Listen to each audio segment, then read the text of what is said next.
Орunu жашырса өлүм ашкерлейт деп коет. Азыр болсо мектеп окуучулары мына ушундай түрмө жаргондорун колдонуп сөйлөгөндө өздөрүнчө мода көрүп калыштыр. Ал тургай салыкчылардын паровоздордун өзара мушташканы соңку учурда интернет сайттарга да жайнап кетти. Мисалы мектеп атаманы деген түшүнүк балдар арасында мурда эле жайылган болсо, жанар айтып өткөн интернеттеги мушташтардын каарманы азыр кыздар болууда. Кутмандуу кечиңиздер менен Азаттык плюстун жарым сааттык бүгүнкү берүүсүнүн аталышы мектеп рекетчилигин ким тыят. Жарым саат биз менен бирге болуңуздар. Алгач биз ушул мектеп рекетчилигинен жабыр таткан ушул запкы жеген бир үй бүлөгө кечээ Элиза Кененбаева барып сюжет тартып келген. Ошол мектеп рекетчилигинин запкысын тарткан окуучунун анын апасы Жамиля Нуркулованын сүйлөп бергендерин угалы азыр. Андан кийин биз талкуубузду баштайбыз. Ушул жерден чыгып келди да Майрамбек, колунда операционный ножик, анаркы крышада искен турган, ошо менин жанымда карап, апасы келип калбадым деп. Анан мен нунчаки менен урайын дедим эле, наркы мынтып туруп чөчтүп, башыма бир урду, анан мен кулап калганда ал мунткан ошентип. Мына белиме коюп туруп бутум мунтуп. Биринчи эме мен ошо сентябрда болгон, 29-сентябрда, 28-сентябрда мен үйүмөн келип атканда Майрамбек Пишпек бул бильярдтын жанында турганда сүйлөшүп достор менен. Анан мени чакырып алды, туруп площадкага алып барып бутума тепти. Анан ал айтты, мага 5000 срочно керек, давай тауып бергин деп. Барып туруп, апам дордого кетип атканда ключту каяка койчу эле көрүп алып туруп, ошо эме сандыкты ачып туруп, бир ошо $100 алып туруп, сандыкты жауып туруп, кулупка илип коюп, кайра төшөктөрүн жийип койгом, шашылып. Анан мен кайра мектепке кетип калдым. Анан мектептен кийин саат 5-терде келип атып, Майрамбек мени көрүп калды да, пресстештин жанында күткөн. $100 алып чыгып бердим ошого.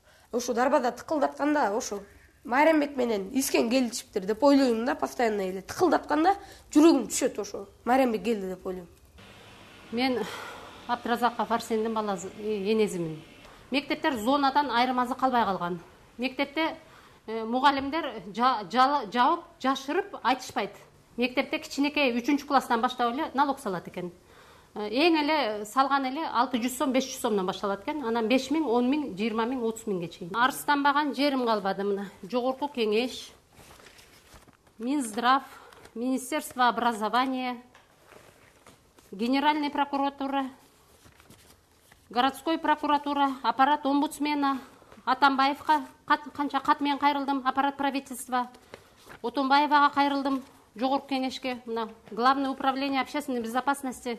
Эч кандай эч нерсе болгон жок. Мага эч кандай жардам берген жок булар. Эгерде булар ушундай кылып жала жашырып, криминалды ушинтип колдой берсе, Кыргызстан вообще мектепте окуучулар криминальный вообще структурадан айырмазы калбай калат. Эмне кылабыз эми? Милиция коргоозу, ата-энеси биз жардам бере албасак, соттор эч кандай чара колдонбосо бул балдарга эмне кылабыз? Балдарды машыктырабыз, спорт клубтарга беребиз, өзүн самозащита кылганга.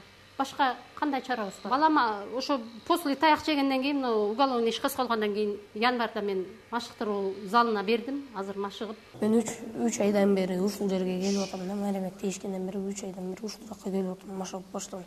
Анан азыр мектепте бирөө тийсе, ошо өзүмөн ошолордон коркпой эле. Эми коркпой эле. Тийсе мушташып кетсе, мушташам, жакшы эле. Майрамбек тийишкенден бери 3 ай машыгып атам. Жамиля Нуркулова ушул күнгө чейин соттон сотко чуркап арызданып келет. Жана бүгүнкү күнү Жамиля Нуркулова ошол мектептердеги үрөй учурган окуяларды айтып берем деп бизге студияга келди. Анда эмесе Жамиля Нуркулованы чакырып алсак. Жамиля эже, биздин студияга куш келипсиз. Айтсаңыз, биз азыр көрдүк, өзү балаңызды сиз кантип тарбиялайсыз? Балаңызды кантип тарбиялайсыз? Мындай тартиптүү болуш үчүн, өзү түз жүрүш үчүн. Балам эч жака чыкпайт. Спорт клуб менен матчыгат.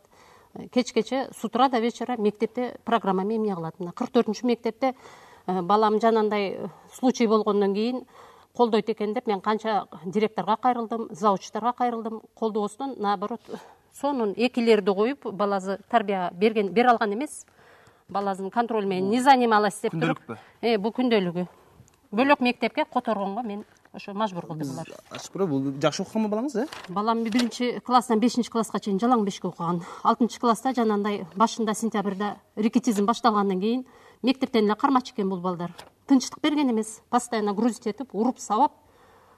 Балам ошо суицидальный даже мысли пайда болуп, уже совсем суицид болуп, бала жашагысы келбестен уже өзүн өлгөнгө аракет кылдым. Балаңыз азыр башка мектепте окуп атат, Бөлөк 8 мектепке котордум. Ал эми азыркы учурда сиз мынакей тренировкага берип турсуз да, мындай бизде бир мушташка даярдап аткандай сезилип атат да. Жок, андай эмес. Только в целях самозащиты. Мурун тренировкага барбаган үчүн эми 17-18 балдарга 12 жаштагы баланы алып жетпейт да. Үйгө кирип алып, кородон ашып түшүп, 5 жолу кирип үйүмдү тоноп Бул шыпырып 44 мектептин окуучулары, 44 окуган. Элмира айым, айтсаңыз, чын эле ушундайбы? Сиздер кандай чара көрдүңүздөр ошол аракет балдарга? Нуркулова Жамиля азыр айтып атат, сюжетти октябрда болгон окуя $100 алды. Анан кийин ар бир арыста ар кандай фактылар, мен следователь эмесмин, мен аны айта албайм, мен өзүм ишиме жооп берем. Бирок мага Нуркулова Жамиля 6-декабрда айрылды. Анан суроо туулат да мендечи. Октябрда башталса, 2 ай Нуркулова Жамиля каякта жүрдү? Ошол башталганда эле анда мектепке келбейби? Бизде бүт документально протоколдоштурулган, заявление түшүргөн. Мына Искен атасы могул жерде отурат, Илишбек уулу Искен. Бул калп андан не? Жок, калп деп айта алам мен бул жерде. Кайрылмак түгүл, сентябрда башында эле акчам жоголгондон кийин эле мен зауч по воспитательной части, классный руководительге барып кайрылгам, ыйлап отургам, ушунча акчам жоголду деп. Мен директорду канча жолу эмне кылдым, бир жолу эле жолуктура албай койдум. Декабрда уже балдар кармалгандан кийин, кайсы балдар жасап аткандан кийин, билгенден кийин мен уже официальный түрдө уже арыз жаздым. Мына могу жерде Министерство образованияга ответ берип атат.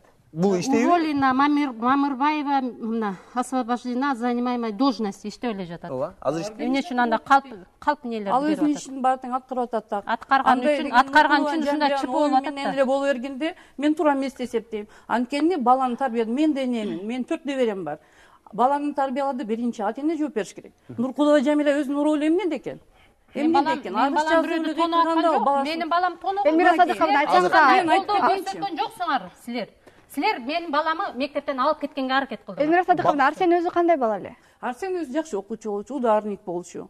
Анан кийин комокту мамасы иштетип, сентябрдан баштап кичинекей комогу, анан могул иш башталганда комокту жаап, баланы анан кийин больницага 20-декабрда жаткырып атат. Октябрда муунткан болсо ошого чейин баланы эмне алып жүрдү? Менде да суроо туулат да ушундай. Балама жеңил жаракат деп берип атат следователь. Бул Судмедэкспертизанын показаниясы. Факт удушья уголовный көрсөтүп берсеңиз, гана кайры гана. Мына. Камерага көрсөтүңүзчү, элге көрсөтүңүзчү гана. Факт удушья жок дейт мына. Кантип удушья жок? Мугалим класс жетекчиси деле көргөн. Весь мектеп Муунткан, муунткан, үйгө кирип муунтуп кеткен. Айтсаң, апаңы өлтүрөбүз деп. Балам декабрга чейин эч нерсе айтпай скрывать этип жүргөн. Мектеп жакшы болсо, ошону жакшылап териштирбейт беле эмне болуп атканын. Мен мектепке эмне бардым эле? Ошону териштирип тапкыла силердин балдарыңар. Окуучулар менен кантип иштешесиз чын эле? Мына 11-класстын, 10-класстын окуучулары менен өзүңүз дагы директор катарында сүйлөшөсүзбү? Балдар, эмне деп атат? Ата-энелер момунтип арызданышат. Бизде деген азыр быйылкы жылда соцпедагог деген штатный единица киргизген өкмөт тарабынан тоже баягы акча маяна оплачивать этип ошо балдар менен иштесин деп психолог деген бар. Анан кийин ошолордун баары менен чогулуп туруп план негизинде рэкет деген эмне, ата энени өзүнчө чакыртып семинар өткөрүп, мондай проблемный балдар болсо, аларга болсо психологко жазылып, ата энеси менен консультация алып, бала менен консультация. ИДН келет бизге ар дайым Барпиев Нуржан деген. Ушунда булар жазганда 6-декабрда биз сразу Барпиев Нуржанды чакыртып, ушундай баягы иш болду деп, кагаз жүзүндө деп бүт баланы Илишбек уулу Искен атасын чакыртып, өзүн чакыртып, ошону учетко койдуруп, бүт иштерди алып барып атабыз. Уже контроль ар бирөөсүндө. Анан канчадан бери круглый стол уюштурулуп атат. Управление образования жактан, мэриядан 3 айлык план уюштурулду, профилактика правонарушений деп жалаң круглый стол. Туура Элмира эже, сиз туура айтасыз, ушундай круглый столдор мен мектепте окуп жүргөндө да сөйлөшүп атабыз. Ушундай ишчилер аябай көп болчу, бирок натыйжа жок болчу. ИДНдан бизге бир катар өкүлдөр келди. Чын эле момундай түшүнүк барбы? Азыр окуучуларда, байке айтсаңыз, мындай паровоз деген, атаман. Бу жерде азыр мындай деле факт эмелер жок. Мен буларды биринчи окуп атам. Паровоз, сеструха, смотрящий дегендер. Булар эми мурунку стереотип менен эле жазылып эметилип калган эмелер да. Азыр өзүңөр билесиңер. Анан жаңылары чыкканбы кийин? Бүгүнкү күндө мына өзүңөр билесиңер, биздин жанагы уюштурулган кылмыштуулукту жокко чыгарабыз. Вообще биз күрөшөбүз деп айтып атпайбызбы? Ошо мына бүгүнкү күндө мына 200-га жакын лидерлер кармалды. Азыр мен ойлойм, мектепте мындай фактылар мындай жок эсе.